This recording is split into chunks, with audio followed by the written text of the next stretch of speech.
if you've watched Matrix, the original Matrix, then you'll remember the scene at the end where Neo sees the Matrix for the very first time, when the screen shows the black and the green and all the numbers, all the changing numbers in lines down the center of the screen. He doesn't see in color anymore, he sees in digits.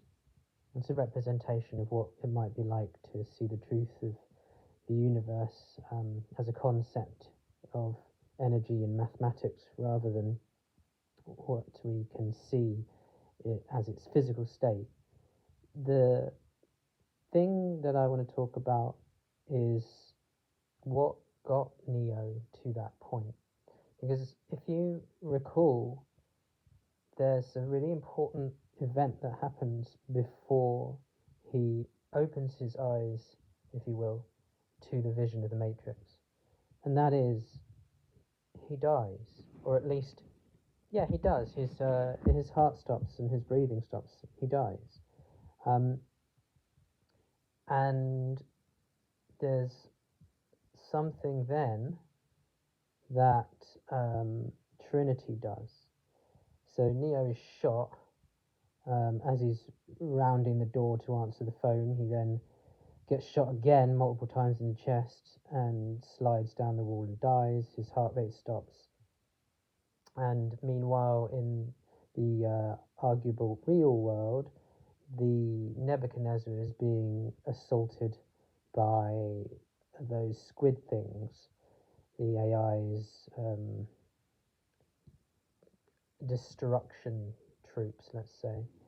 They're waiting to set an EMP off, but they can't do it, or at least they don't want to do it until Neo escapes the Matrix, because otherwise Neo will not get out of the Matrix, and it'll disconnect the Matrix and Neo as he's plugged in theory, again, that will mean Neo's brain death, or separation from the brain and body, in a bad way. Either way, they can't trigger the EMP until Neo's out.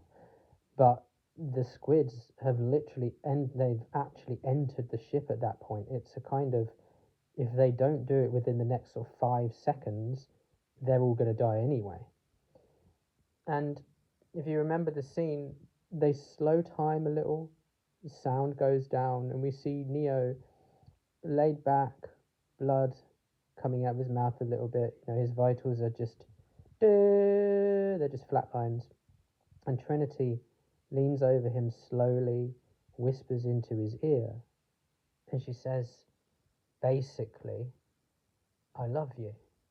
She confesses her love for him.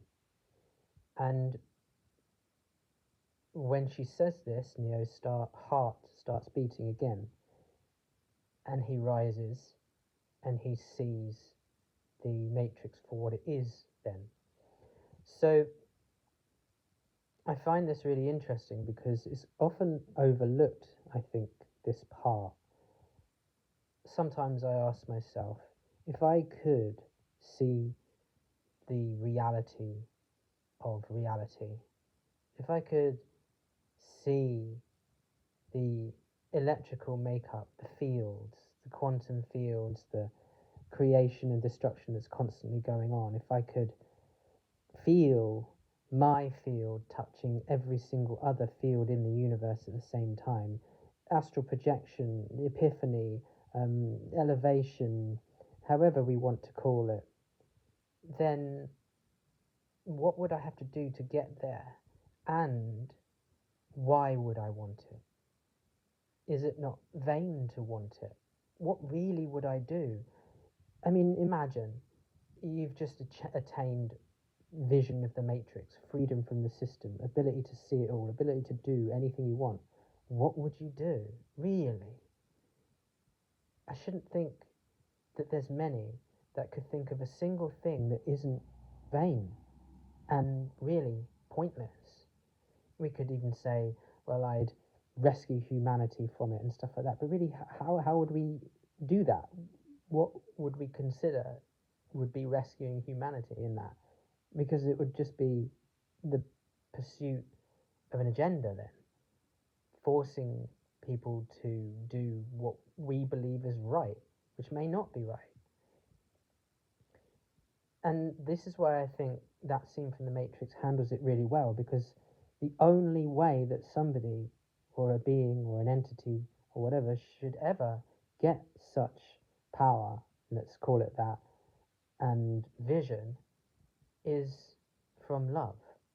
Because if there's any other way of intentionalizing it, then it's already tainted with vanity and not goodness.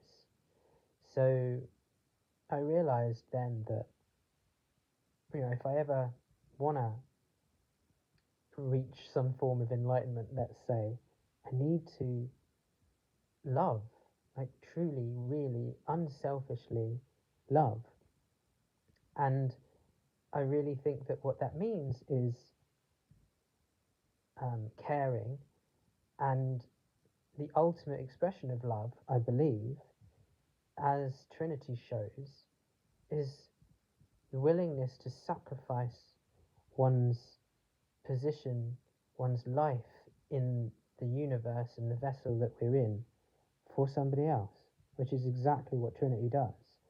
She is willing to attempt to rescue Neo, and she believes in him so much that she doesn't care about her own existence, and she takes her time, and she just is honest and expresses this beautiful love, and it works.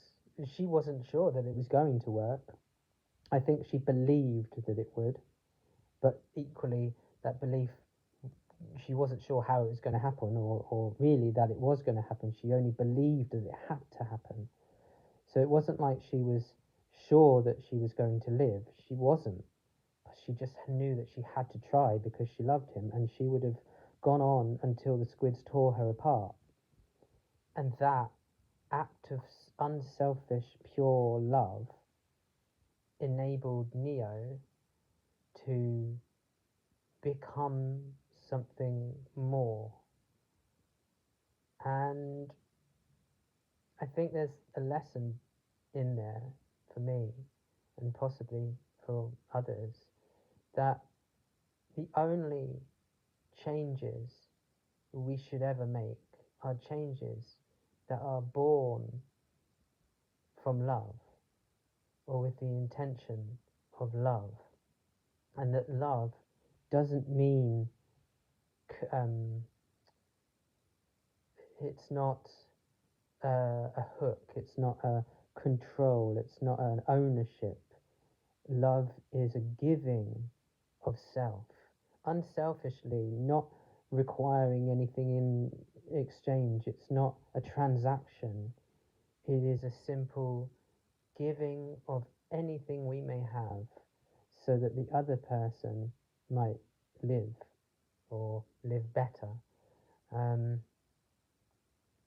Obviously, though, that is a scale, because there's no point, killing oneself or giving one's life over for somebody else just so that they might have a better sofa or something. It's not that.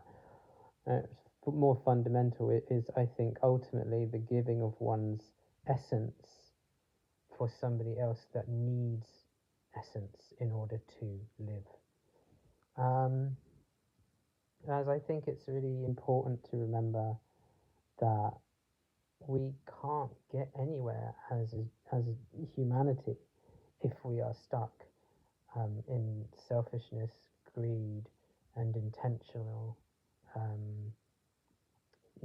desires, doing stuff with an agenda, an unconscious or conscious intention of receiving something at the end of it.